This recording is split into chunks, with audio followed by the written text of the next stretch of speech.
This video is going to explore amphitheatres and the Colosseum within Rome. Now, amphitheatres were built long before the Colosseum, which I'm going to explain in a moment. Amphitheatres were huge arenas of death. Now, the most famously known as where the gladiators in Roman society would fight, have huge battles against each other, and where many of them would die. In fact, actually, we reckon about 1 in every 10 gladiatorial battles would end in a death. But gladiators did certainly fight there, but the amphitheatres served a wide range of other purposes as well. But these were all centred around the theme of death. There'd be executions in amphitheatres, wild beast hunts where animals would attack people, and in amphitheatres Romans would come to see people die, and often to suffer in horrible pain. And this is the key feature of an amphitheatre within Roman society. Now, the biggest amphitheatre within Roman society, was built in Rome itself. It's the Colosseum. Now, the Colosseum was massive. It held up to 50,000 people, and it had 80 separate entrances all around the edge. This allowed people to get out and back in and to their seats very quickly and very easily, so they could go and watch people suffering in horrible pain, which of course tells us a little bit about what the Romans like to do for entertainment, but also a little bit about maybe their thought processes, the kind of things that they were into and interested by.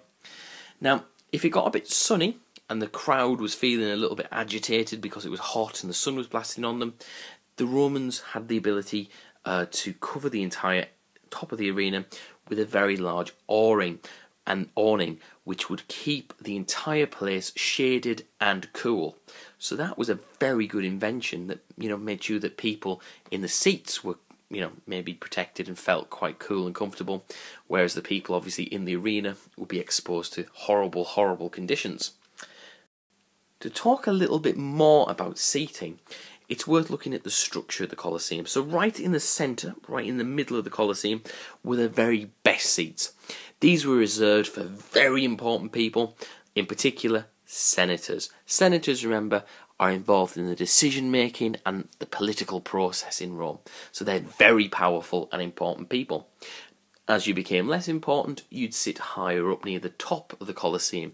In the slightly lower quality seats, you're going to struggle to see the centre from all the way up here at the top. Now, when we say low status people in Roman society, we're really talking about women and slaves.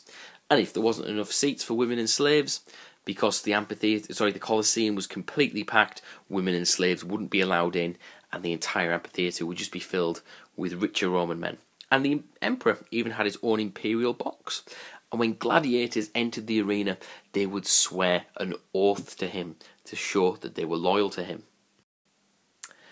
Another form of popular entertainment in the Colosseum involved wild beasts. Not just wild beast hunts, actually. Let's be a bit more specific. Entertainment involving wild beasts. Now, sometimes animals will be taught to perform tricks. So, for example, there's one famous account of a Roman trainer who beats and whips his animal, but still gets it to lick out the palm of his hand because he's trained it so well. Animals would sometimes be told to fight each other. That created great entertainment for the crowds. Sometimes they'd put greenery, all kinds of plants and things within the Colosseum, and then stage some hunts where someone would go in with a spear, maybe a pack of hounds, that's dogs, to go and hunt a wild animal that had been released in there. And that was good entertainment for the Romans.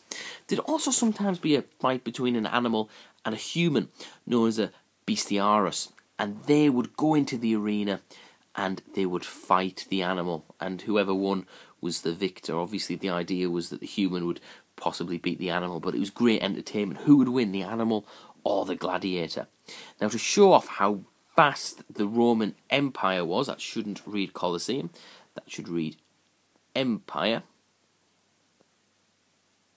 To show how vast the empire was, it was very common for animals from throughout the empire to be used. So we have accounts of giraffes, elephants, hippopotamuses even being used in the arena in the middle of fights to help make sure that the fights appeared to be really entertaining. And it was a sign of how vast the empire was overall, that they could get animals from all over different parts of the empire and bring them to this Colosseum and have them fight.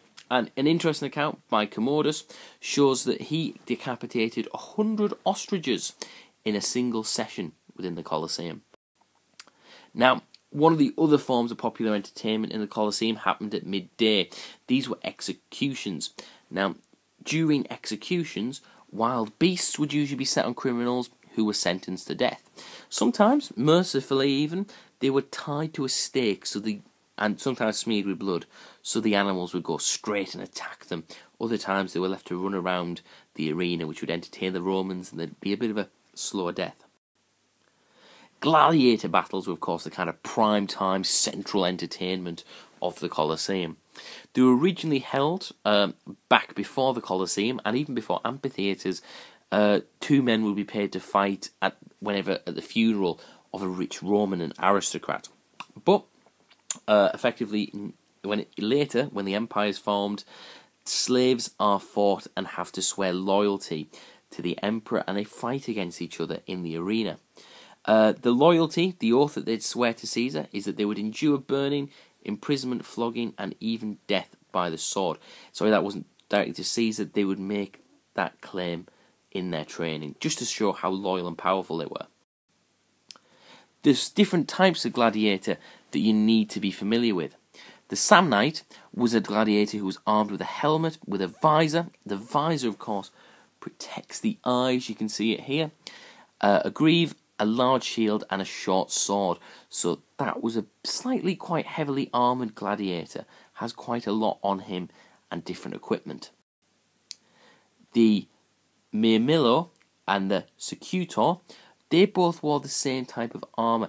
Their upper body was bare, wasn't quite protected, and they usually wore a loincloth as well, and a belt. And their shield is this large rectangular shield. Again, pretty armed, maybe not quite as armed as what we saw before, but still pretty armed.